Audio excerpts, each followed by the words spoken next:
Bonjour, on va étudier aujourd'hui l'anatomie du radius. Le radius est un os long, pair, qui forme avec l'ulna le squelette de l'avant-bras. Le radius est de situation ventrale et latérale, donc une situation ventrolatérale. Le radius s'articule en haut avec l'humérus pour former l'articulation huméro-radiale. Il s'articule avec l'ulna à ses deux extrémités proximales et distales pour former l'articulation radio-ulnaire proximale et distale. Il s'articule également avec les os du carpe pour former l'articulation du poignet. Pour la mise en place du radius, donc on place l'extrémité volumineuse en bas. Les gouttières qui parcourent cette extrémité, ou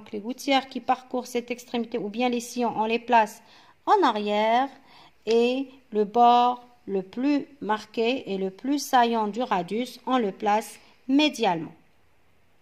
Le radius présente à décrire une extrémité proximale, une extrémité distale et une diaphyse. L'extrémité proximale est marquée par la présence de la tête radiale, du col du radius et de la tubérosité radiale. Donc la tête radiale est formée de deux éléments.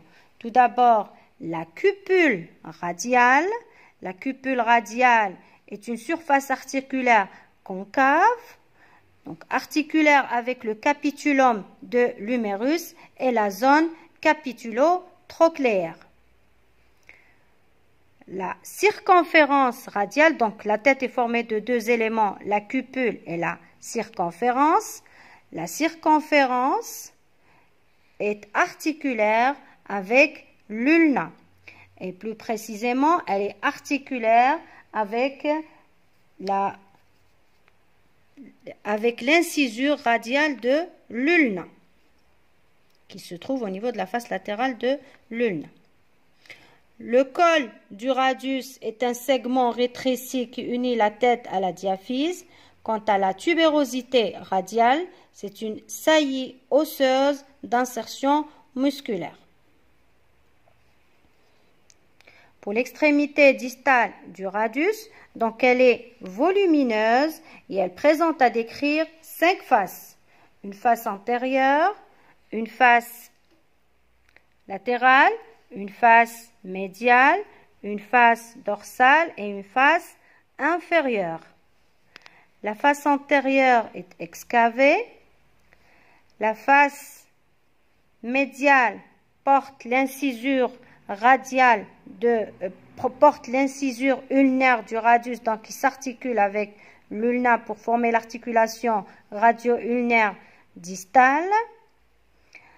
La face postérieure est marquée par la présence de sillons qui livrent passage à des tendons musculaires.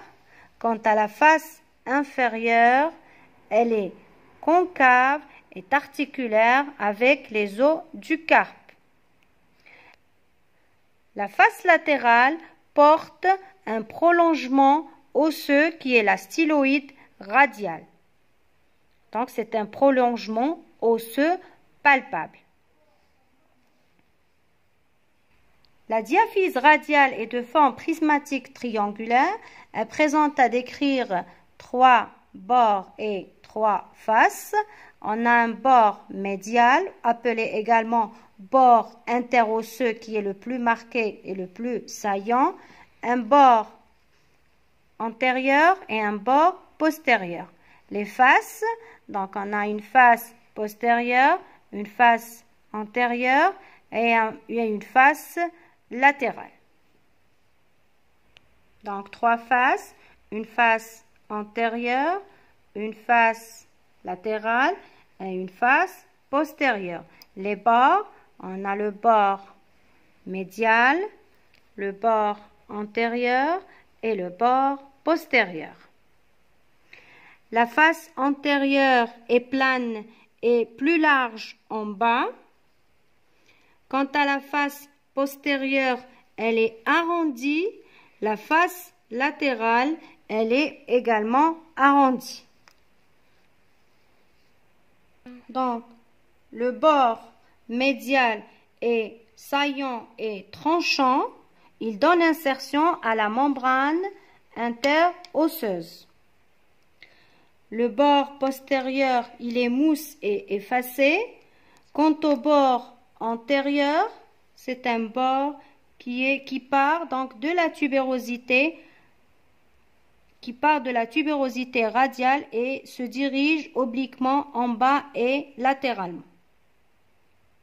Donc pour l'anatomie palpatoire, la tête radiale est palpable donc au-dessous, au niveau de la face dorsale du coude, sous l'épicondyle latéral, au niveau donc de la face dorsale du coude, sous l'épicondyle latéral, notamment lorsque le coude est étendu.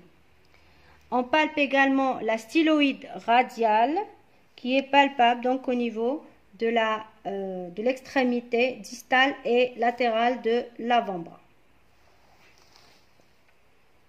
Je vous remercie.